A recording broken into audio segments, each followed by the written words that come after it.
Hola, mucho gusto. Me llamo Elliot.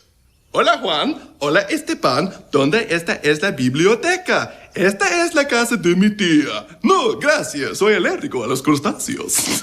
La historia de la caída y el resurgimiento de Brendan Fraser es una de las más deprimentes y conmovedoras del cine. Creo que todos los que crecimos en los años 2000 sabemos quién es Brendan Fraser. En su día fue uno de los actores más cotizados de Hollywood y una de las personalidades más queridas del cine 2000ero, teniendo apariciones icónicas en películas como Cabezas Huecas, Buscando a Eva, Código de Honor, Amigas para Siempre, Dioses y Monstruos, El Americano Impasible, Dudley de la Montaña, Corazón de Tinta, Alto Impacto, Monkey Bone, Al Diablo con el Diablo, George de la Selva, Looney Tunes de nuevo en acción y por supuesto la saga de la momia, la cual lo llevó al estrellato absoluto y lo consagró como uno de los actores más queridos del nuevo milenio, probablemente uno de los actores más versátiles, completos y talentosos de su época, y durante mucho tiempo estuvo en la cima del mundo. Aún así, todo el mundo sabe que después de finales de los años 2000, Fraser comenzó a decaer en su carrera. Los estrenos en los que participaba solían ser fracasos en taquilla, y salvo por sagas ya establecidas como La Momia o G.I. Joe, el tipo simplemente dejó de hacer tanto ruido como en sus años dorados. Y sabes que la cosa está mal cuando Locos por las Nueces es la obra más rentable en la que participaste.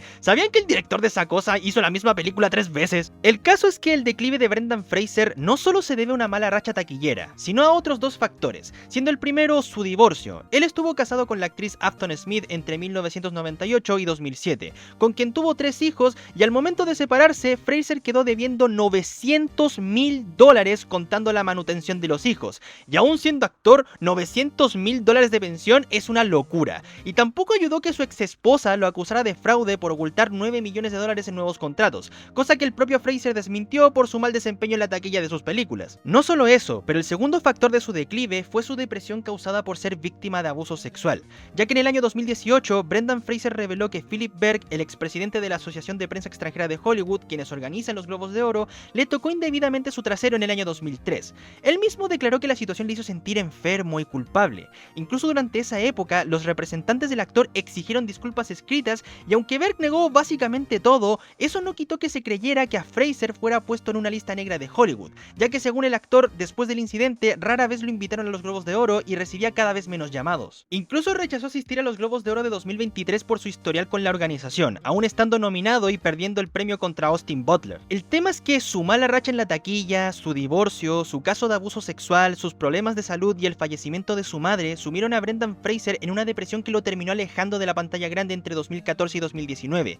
Y aunque tuvo participaciones menores en series para televisión, el tipo pasó de ser uno de los actores más cotizados de Hollywood a prácticamente ya no tener trabajo. Pero como en cada tormenta, después de esta sale el arco iris. En 2021 regresó a la actuación participando en la película Sin Movimientos Bruscos, y en 2022 volvió al estrellato tras ser protagonista de la película La Ballena, que aparte de todo lo hizo ganador del premio Oscar a Mejor Actor Principal del 2023, probablemente uno de los Oscars más indiscutidos y en el que todo el mundo está de acuerdo de que merecía haberlo ganado. Y mira que hacer eso es difícil. Aparte, si ve a Brendan Fraser y Ke Huy Quan felices, yo soy feliz. Aparte de eso, en 2019 terminó legalmente la manutención conyugal, de modo que ya no tiene que pagar casi $1 millón a su ex esposa, y desde 2023 el tipo ha tenido una lenta pero notable recuperación, siendo coprotagonista de la película Los Asesinos de la Luna, interpretó a Robotman en la serie Doom Patrol, y recientemente se estrenó su nueva película Familia en Renta, la cual me gustaría ver en el cine en algún punto. Es claro que si bien Brendan Fraser ya no es la superestrella de finales de los 90 y principios de los 2000, por lo menos podemos decir que su época oscura ya terminó, y creo que es imposible no admirar como un actor que aún con todo lo que le pasó, perseveró, siguió adelante y no se rindió, mostrando que siempre hay una luz al final del túnel y que las segundas oportunidades sí existen. Y aunque podría hablar de sus películas más queridas como Al Diablo con el Diablo, La Momia, George de la Selva y Looney Tunes de nuevo en acción, ninguna de las anteriores es realmente mi favorita del actor. Mi favorita es una adaptación de uno de los libros de ciencia ficción más importantes de la historia, y también el último éxito taquillero original de Brendan Fraser antes de su desaparición en los 2010. Por lo que, bernianos y bernianas, esto es Viaje al Centro de la Tierra, de 2008. La película comienza con un hombre huyendo de un dinosaurio y cayendo al inframundo de la pantalla verde Kuma, resultando ser un sueño de nuestro protagonista, Trevor Anderson, interpretado por Brendan Fraser, un profesor de ciencias del Instituto de Boston, el cual no tiene mucha emoción en su vida. Trevor llega hasta su laboratorio solo para encontrarse con su colega Alan Kitchens, interpretado por Seth Meyers, quien le dice que cerrarán el laboratorio de su hermano Max, a pesar de que su investigación aún sigue activa con sensores en Bolivia, Mongolia y Hawái, y hayan pasado 10 años de su muerte. Trevor regresa a su casa y revisa la contestadora, descubriendo que hoy llega su sobrino, quien se va a quedar con él por 10 días y al pastel se le olvidó, así que pone a ordenar lo primero que ve, hasta que su cuñada y su sobrino llegan, cosa para la que simplemente no tiene excusa, y va a saludar a su sobrino Sean, interpretado por Josh Hutcherson. ¿Jugando con tu Game Boy? Es un PSP. Aquí te das cuenta de que es ficción porque usa la PSP para jugar en lugar de hacer edits nostálgicos. Elizabeth le da a Sean sus maletas y a Trevor le da una caja que le pertenecía a su hermano. El niño entra a la casa de su tío y este trata de congeniar con él, pero ninguno de los dos parece estar dispuestos a pasarla juntos, con Sean haciendo comentarios sarcásticos y Trevor abre la caja de su hermano, explicándole a Sean que él era un tipo excepcional, también mostrándole un yoyo, el cual es malo para usar, pero Sean es un maestro, cosa que me creería si Josh Hutcherson sabe hacer en la vida real. Trevor encuentra el libro de viaje al centro de la Tierra de su hermano, un libro especial para él, con unas anotaciones extrañas relacionadas a su investigación. ¡Cuidado!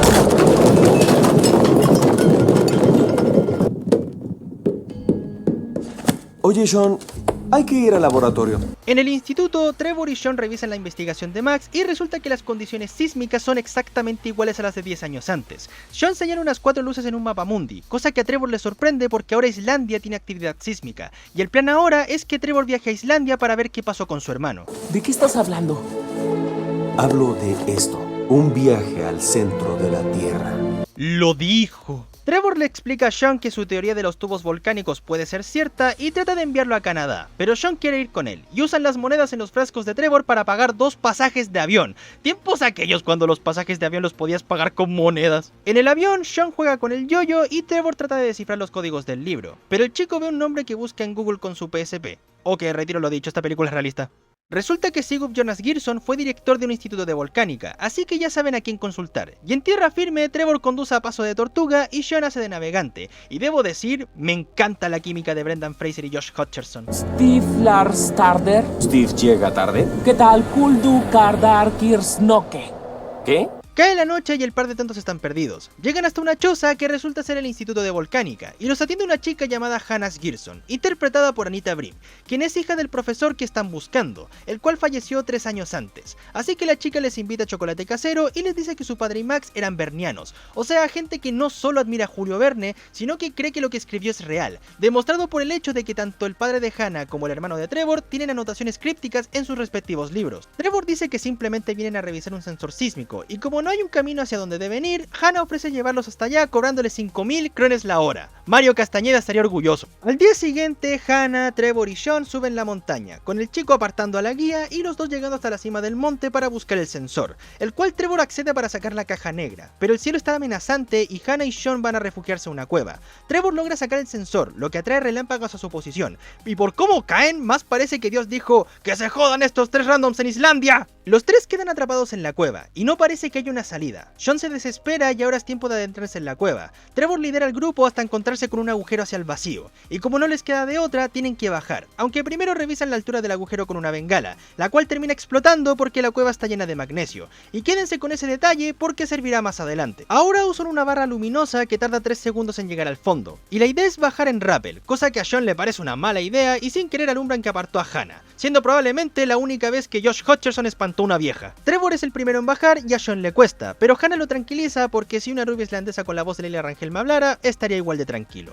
Todo parece ir bien, pero Trevor se resbala y cae al vacío, siendo salvado por la soga, aunque Hannah la corta y se revela que Trevor estaba como a 1,5 metros del suelo. Sean encuentra lo que parece ser una mina, la cual fue deshabitada después de un accidente que dejó 81 muertos, y Trevor le pregunta a Hannah si su padre y su hermano tenían razón, revelando que Hannah no se llevaba muy bien con su papá. El tiempo todavía corre, ¿sí? ¿Sigues cobrándome? Hannah encuentra un generador para darle energía a la mina a sabiendas de que ya tienen una salida. Hannah, ¿cuántos mineros salieron? Uno.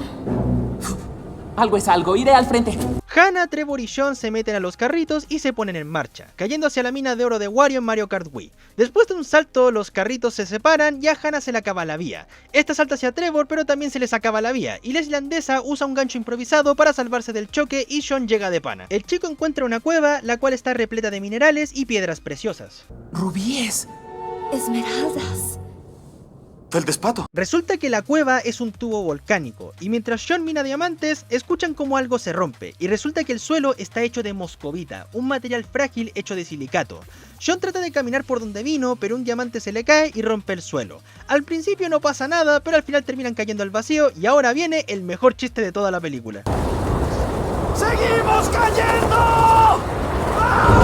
Trevor teoriza que abajo puede haber agua, pero también estalactitas, y luego de un rato los tres dejan de gritar y notan partículas de agua, cayendo hasta un estanque, marcando así el primer water drop antes de que siquiera Minecraft existiera. John y Trevor logran salir del agua, pero Hannah aún está en el fondo, así que el profesor la salva. Los tres notan que el techo de la cueva se mueve, resultando ser aves brillantes parecidas a unos gorriones. Incluso uno se hace amigo de Sean.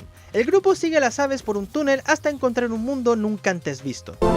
Señorita y caballero, déjenme presentarles al centro de la Tierra.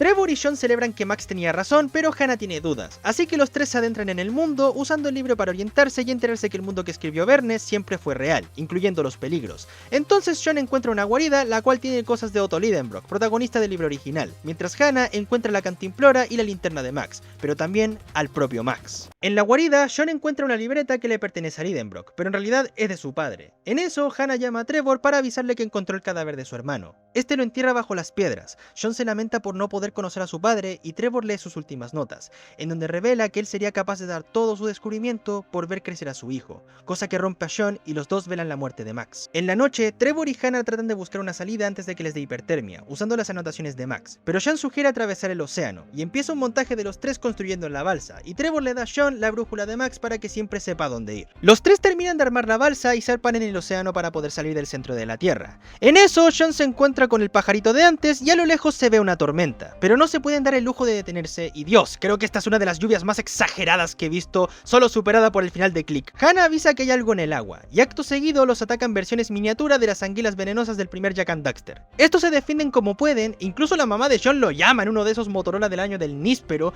hasta que aparecen unas criaturas gigantes, no para comérselos a ellos, sino a los peces, así que los tres logran huir del pozo de alimentos. ¡Eres el mejor, tío Trevor! ¡Eso le he dicho a la comunidad científica por años! Todo parece ir bien, hasta que a Hannah se le suelta la cuerda dejando el parapente solo, así que Sean es quien se encarga de llevar la línea. Pero las cosas salen mal y Sean es arrastrado por la corriente de viento. El chico despierta en la playa y tras un screamer que me daba miedo cuando era niño, sigue al ave de antes hacia una cueva, mientras Trevor y Hannah apenas llegan a tierra firme buscando a Sean.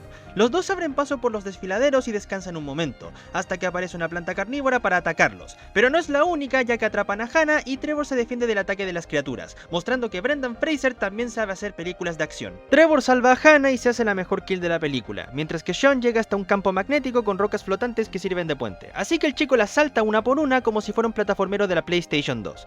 El chico salta hasta una roca, pero esta se voltea hacia atrás y hacia adelante, hasta que llega a tierra firme. Trevor y Hannah llegan hasta el río y el profesor llama a Sean sin respuesta, mientras el chico llega hasta el desierto encontrándose cadáveres de dinosaurios. En eso escucha rugidos y se va a ocultar. Trevor va a buscar a Sean por su cuenta, Hannah le da un beso y los dos se van en direcciones opuestas. En cuanto a la subtrama de Sean, este cree estar a salvo, pero mira lentamente hacia arriba, que no falta ese cliché, y se encuentra con un dinosaurio, el mismo que persiguió a su padre en el sueño de Trevor, así que este huye más rápido que un literal giganotosaurio y se oculta en una cueva. Trevor lo encuentra de pura casualidad y empieza a cavar un hoyo hasta sacar a su sobrino de ahí, y les toca huir hacia el geyser. ¿Nunca habías visto un dinosaurio en tu vida? ¡No uno de carne y hueso! El dinosaurio los está alcanzando, y Trevor los va a distraer llevándole un pozo de moscovita para que caiga al vacío. Al principio no se rompe, pero el plan funciona y el dinosaurio cae a su muerte, mientras Trevor se cuelga por el borde. Recordé algo muy importante. ¡Odio el trabajo de campo! Los dos llegan hasta el río de agua hirviendo, y aparece Hannah para echarles un aventón, mostrando que ella cayó enamorada del profesor de ciencias, como las fans del Deco adulto. Los tres caen por una fosa de lava, lo que significa que perdieron el geyser, pero aún hay agua almacenada tras las rocas, y también magnesio que pueden usar para hacerlas explotar, así que usan las bengalas. La primera no sirve, así que Trevor va más abajo, la segunda tampoco sirve, así que Trevor va aún más abajo, y no les queda más opción que lanzar la bengala hacia el otro lado. Al principio no funciona, pero entonces la pared explota y el geyser se activa, logrando salir del volcán y mostrar que no existe el daño por caída aquí. Los tres bajan por la pendiente y les destruyen los cultivos a un señor que no tenía nada que ver, descubriendo que están en Italia. El señor los recrimina, pero Sean los soborna con un diamante y Trevor le da un beso a Hannah porque salieron vivos de ahí. Días después regresan a Boston y resulta que Trevor abrió un nuevo laboratorio en donde le da trabajo a su asistente, y su descubrimiento lo llevó a ser publicado por Scientific American. En la casa, Hannah y Trevor suben las maletas de Sean ya que se tiene que ir a Canadá. Trevor le da el libro de Atlantis y la película termina con Sean alimentando a su ave, la cual se aleja para mostrar los créditos.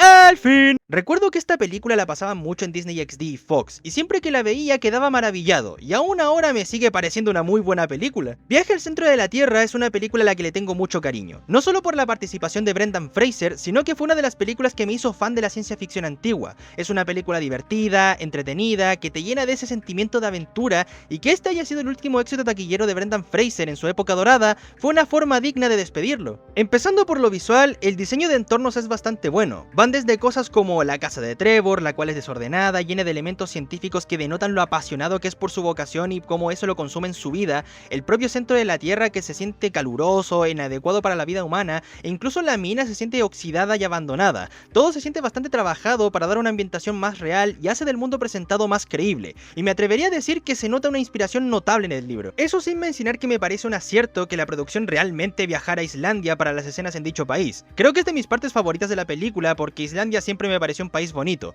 cosa que habla muy bien del trabajo de fotografía que supo proyectar muy bien la belleza tanto del país nórdico como lo encerrado y húmedo del centro de la Tierra. Me hace extrañar esa época en donde las películas no le tenían miedo al color y a una buena iluminación. La comedia también me pareció un acierto. Yo de verdad no recordaba lo graciosa que era esta película y lo natural que fluyen los chistes. Ninguno se siente mal implementado y todos están a un muy buen ritmo, cosa que me hace pensar que si esto lo hubieran sacado ahora sería una metralleta de chistes malos muy al estilo de Jurassic World 2. Otro punto alto son las actuaciones. Brendan Fraser ya de por sí me parece un actorazo y creo que lo que más me agradaba de sus interpretaciones era lo expresivo que era, y aquí no es la excepción, y siento que dota al personaje de Trevor de bastante carisma y ese aire de personaje de caricatura llevado a la vida real. Y Josh Hutcherson también hizo un muy buen trabajo como Sean. En esa época estaba despegando su carrera y unos años antes había hecho Satura y Puente a Terabitia, por lo que se notaba que estaba más curtido y pudo hacer de forma convincente a ese tipo de niño amargado y pesado, pero emocionado ante la aventura que lo aguarda. De hecho, me quedé sorprendido de lo buena que es la química entre Brendan Fraser y Josh Hutcherson. Ambos eran muy populares en los 2000 y era cuestión de tiempo de que compartieran pantalla,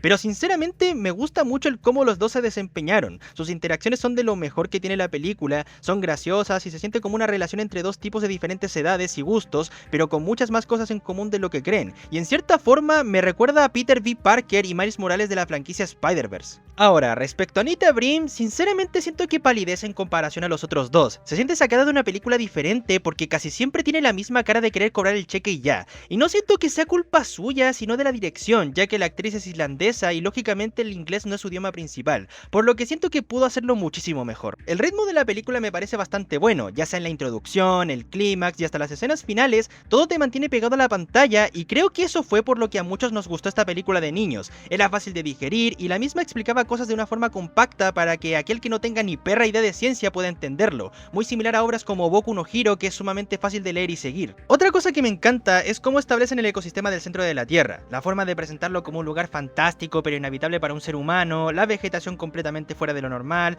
la fauna que puede variar entre amistosa y hostil y la variedad de biomas que existen, ya que pueden estar en un paisaje tropical así como en un desierto inhóspito. Es completamente increíble cómo lograron dar vida a un mundo con unos efectos especiales muy limitados, cosa de la que hablaremos más adelante, y hasta llegan a dar ganas de leer el libro original. Seguido a esto, me gusta mucho cómo tratan de alejarse de los clichés ambientales que tienen muchas obras cinematográficas de ciencia ficción, como la escena de los personajes peleando contra los peces y después apareciendo esas criaturas gigantes, porque los mismos no van a por los protagonistas a sabiendas de que tienen abundancia de comida ahí mismo y aparte están en una tormenta, así como que el dinosaurio que persigue a Sean y Trevor sea un giganotosaurio. Y digo esto porque mucha gente que se vio esta película cree que es un tiranosaurio Rex, cuando no lo es y no los culpo, Hollywood solo conoce como 5 dinosaurios, así que me pareció refrescante que lo eligieran, y encima lo hicieran intimidante y una suerte de villano final que es vencido usando el poder de la moscovita. Este seré yo siendo un rarito, pero creo que esta película sin querer abrió en mí una pequeña fascinación por la geología y las expediciones. Como alguien que solo fue a la cordillera una vez cuando tenía 7 años, ver este tipo de películas y sobre todo esta me hizo crecer una admiración por las personas que exploran montañas, bosques y reservas naturales,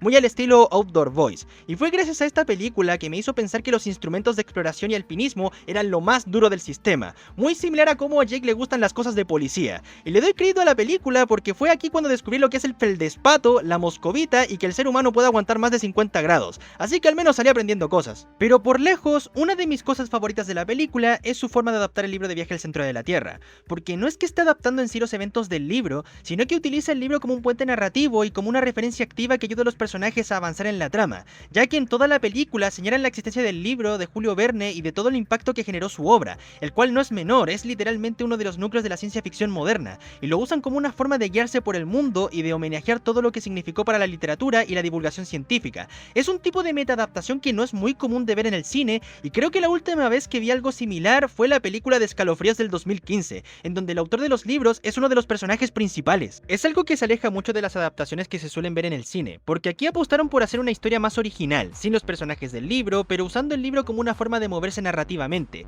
Y creo que es un punto medio entre ser una película para nada fiel a los eventos escritos por Verne, pero que no necesita hacerlo porque el mismo libro es un personaje más dentro de la historia. Y sinceramente, no puedo hacer más que aplaudir una decisión arriesgada que en un todo no estuvo mal ejecutada. Y otra cosa que me sorprendió es la importancia del hermano de Trevor y padre de Sean, o sea Max. Es un tipo que te establecen que se murió en el centro de la Tierra e incluso encuentran su cadáver, pero aún así se convierte en una parte esencial de la trama sin que tenga una presencia real. Y aunque tanto Trevor como Sean tenían dudas sobre él, ya que estuvo bastante obsesionado con la obra de Verne, es la motivación de Trevor para ir a Islandia, es la razón de por qué Sean terminó maravillado por la ciencia y la exploración, es la razón de por qué salieron y de cómo saben a dónde ir, y eso habla de un personaje bien escrito sin que lo veamos. Por eso la escena en donde Trevor recita sus últimas notas es tan emotiva, porque logran transmitir que el tipo era un buen hombre, apasionado por su trabajo y que estaba determinado a salir de aquel lugar para ver a su hijo. De niño esta escena me resultaba bastante triste, y ahora también porque ambos personajes tienen una respuesta del paradero de Max, y bueno, la actuación de Fraser y Hutcherson vendieron muy bien la escena. Incluso tengo la teoría de que el pajarito que acompaña a Sean es en realidad una proyección de su padre para hacer ver que siempre estará con él, aun si no es de forma humana, por la forma en la que lo guía por el camino correcto y por cómo se hacen amigos rápidamente, y me gusta pensar que eso fue hecho a propósito. Aunque la película no es nada perfecta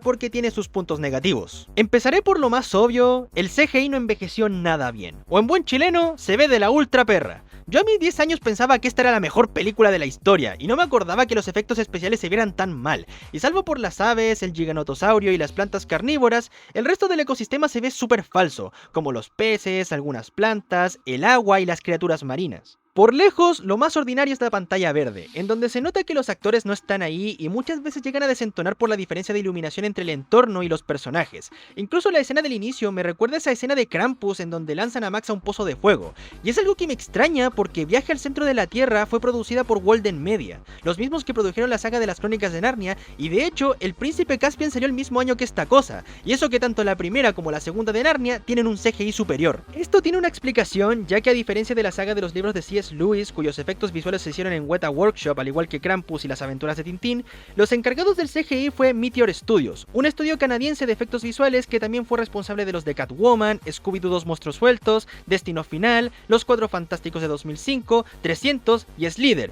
Vayan a ver el video de Slither. Y de hecho fue Viaje al centro de la Tierra su último trabajo antes de caer en bancarrota tras la huelga de escritores de 2007 y 2008. Y la verdad no me extraña porque su trabajo en esta película es de una calidad bastante deficiente, pero para mí nunca es de celebrar que un montón de personas se queden sin empleo. Otra cosa que no me gusta es la dirección de cámara y la edición, ya que con lo primero hay veces en la que la película se enfoca en momentos de poca importancia que perfectamente pudieron durar menos. Y bueno, gracias Viaje al centro de la Tierra por poner una escena en donde Brendan Fraser le escupe a la audiencia. Sin duda, una escena completamente necesaria para la trama. Pasando a un ámbito más narrativo, una cosa que no me gustó es como, si bien le dan un enfoque a Max por ser el hermano del protagonista y padre del deuteragonista, siento que dejaron bien de lado al padre de Hannah porque a diferencia de Max, este solo tiene importancia como 3 o 4 veces a lo largo de toda la película.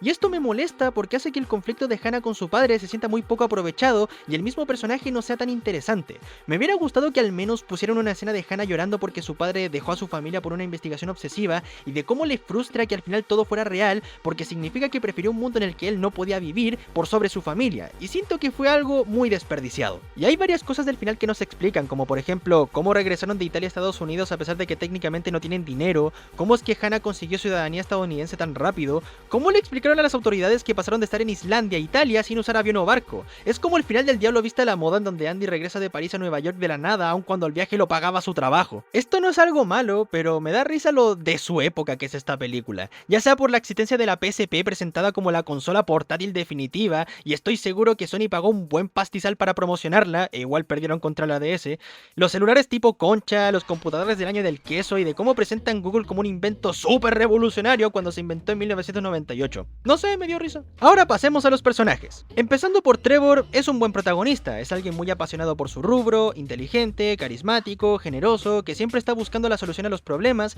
y que sigue el ejemplo de su hermano mayor para esencialmente todo. Pero también es alguien que es víctima de su propia inteligencia, en donde a veces piensa que ser pragmático y cauteloso es la única solución, y que a veces no piensa fuera de la caja, lo cual lo hace un personaje imperfecto, el tipo de protagonista al que quieres que le vaya bien y que hace de la aventura más amena de seguir. Sean también me agradó, al principio es un niño apático, pero no es mal educado ni desagradable, le apaña las investigaciones a su tío, no hace ver menos los intereses de Trevor, y al final termina agarrando una fijación por la ciencia y la exploración, y que tiene interés de seguir los pasos de su padre y abrirse más a nuevos intereses más que videojuegos y series animadas, y es algo que supieron escribir bien. Y con Hannah reitero que es un personaje que pudieron explorar muchísimo mejor, porque de los tres principales es la que más se siente apartada narrativamente. No supieron explorar el dilema de su padre teniendo razón y cómo eso la enojaba, y me hubiera gustado que fuera más que la chica ruda y linda del grupo, porque ella es muy habilidosa, la más experimentada de los tres y bastante valiente a la hora de enfrentar los peligros. Una lástima. La música me parece fascinante, el trabajo de Andrew Lockington es simplemente increíble, las melodías y las composiciones gritan película de aventura con mayúsculas y logran converger los temas épicos con los más tranquilos e incluso los más cómicos.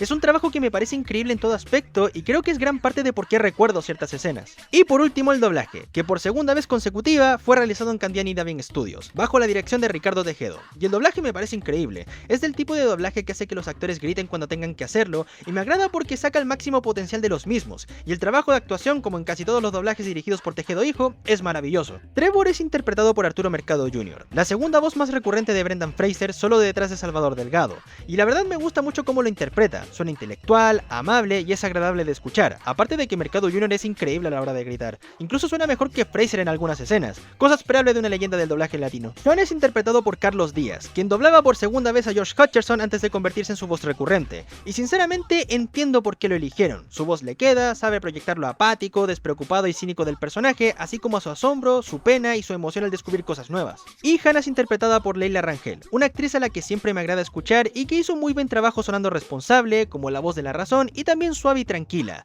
Mi único problema fue el acento nórdico que le salió algo forzado, pero nada del otro mundo. Viaje al centro de la Tierra es una buena película, con un diseño de entornos interesante, un ecosistema bastante vivo y creíble, una combinación de actores populares de los 2000 que lamentablemente no se volvió a repetir, una forma de adaptar el material original bastante diferente a lo usual, y a pesar de que tiene un CGI deficiente y problemas en el guión, la recomiendo ver. Este fue el último éxito original de Brendan Fraser en su prime antes de desaparecer, y aun cuando entró en una espiral de decadencia que le costó salir, por lo menos dijo adiós por todo lo alto antes de su regreso 15 años después. ¡Ey! Gracias por quedarte hasta el final.